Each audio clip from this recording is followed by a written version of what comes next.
Hi there, everybody, and welcome to another edition of the Coach G Show here on FDUKnights.com. Getting a chance to catch up with the head coach of the FDU Knights men's basketball team, Coach Herenda. Coach, thank you so much for the time. John, thank you for having me.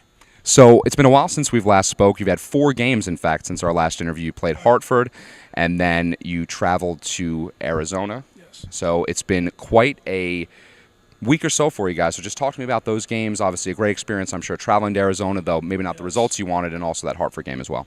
Yeah, to be honest with you, the Hartford game, we came out the way I anticipated us coming out. You know, we had a 15-2 lead.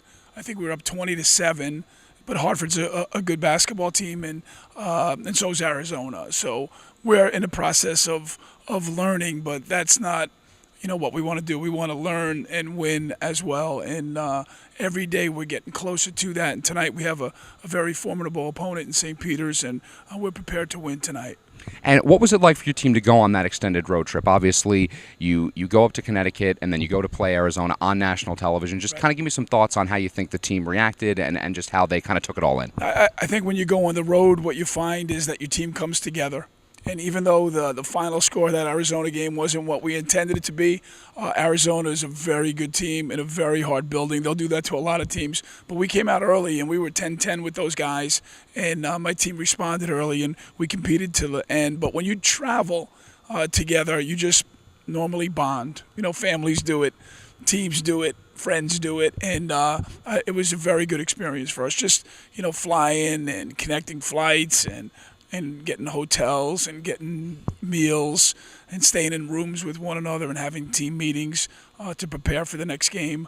Those are parts of college basketball that are just you can't measure them. And I think even though the outcomes didn't come out the way we wanted to, I think we've become a closer team, and we're closer to winning it, and that's what we need to do is win basketball games, but in the process we need to get better. And I think we're still improving every day, and we're waiting to play 2 halves as opposed to playing 1 half or segments of games. And we're 1-0 here in our building, and that's what we need to do is hold serve and win on our home court. And what do you think is the biggest key to playing that full game to make sure you get that full 40 minutes in? I just think experience. I think the more we play and the more minutes and the more reps and the more practice, and I think when you're in the friendly confines of the Stratus Center here, that helps. We had a good feeling here when we last played Caldwell. This is where we practice.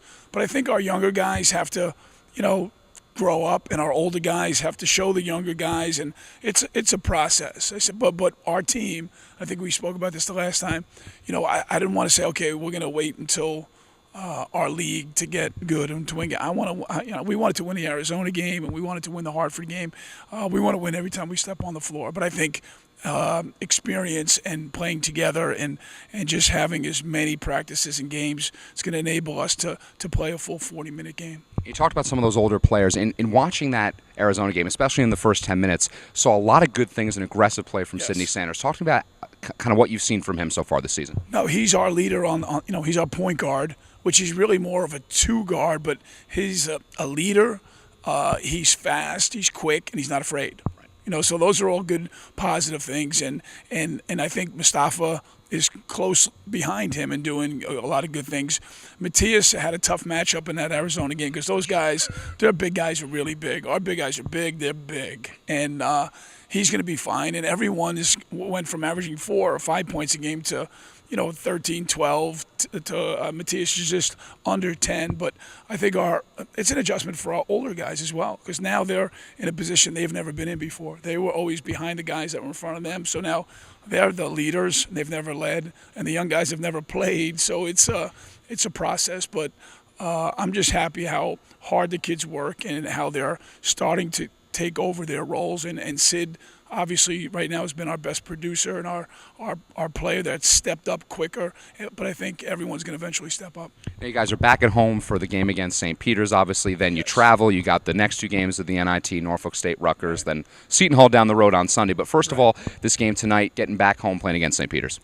Well, it's a local game. We've been playing this. They've been playing this game forever. Fairleigh Dickinson, St. Peter's is just kind of it's like 2 neighborhoods going to meet and playing, and it's going to be a hard-fought game. They haven't won a game, and we've won one game. So both teams are going to be extremely, hungry. John Dunn is an excellent coach. He's got big guys. He's got guys that can shoot the basketball, and so do we.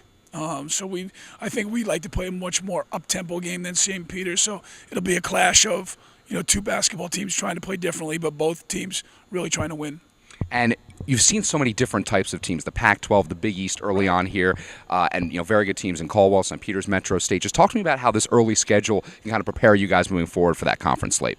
Yeah, I think every game that we've played has been different, John, and we have to react to it and quicker and play differently. But we've got to play our basketball. We have to, and I think at home we have an opportunity to press more, which we'll see tonight, and trap more and run more and be a little bit more exciting. Although we did that against Hartford. We came out early and they had a little bit of pressure with a little bit of trouble with our pressure early. So I think it's really not so much about who we play, it's about how we play and how we play our style. And it's, yesterday was our 32nd practice that we've had. So now we're getting into that realm where we should be comfortable. But we've only played 5 basketball games, and this is early in my career here. So they're still figuring me out. I'm figuring them out. But we've got to defend better, and we've got to rebound better no matter who we play. And as far as your second question in traveling, we're going to walk to Rutgers compared to going to Tucson. I think we're going to get a lot of fans. Norfolk State is obviously a very good basketball team. Rutgers is a good team. It's another local game. So we play 3 games in the next 4 days, and then we have Thanksgiving. So if I was one of my guys, a college player, and said you have no practice, you got 3 games, and then you have Thanksgiving afterwards, it's a home run. So hopefully, we can make the most of these 3 games and just keep on getting better. But in that process, win a game or 2 in between those. Coach Herenda, head coach of the FDU men's basketball team. Coach, thanks so much for the time as always, and good luck. John, thank you very much. All right, so make sure that you come out tonight for the game against St. Peter's, and then follow FDUnites.com for all of the most up-to-date information on the FDU men's basketball team.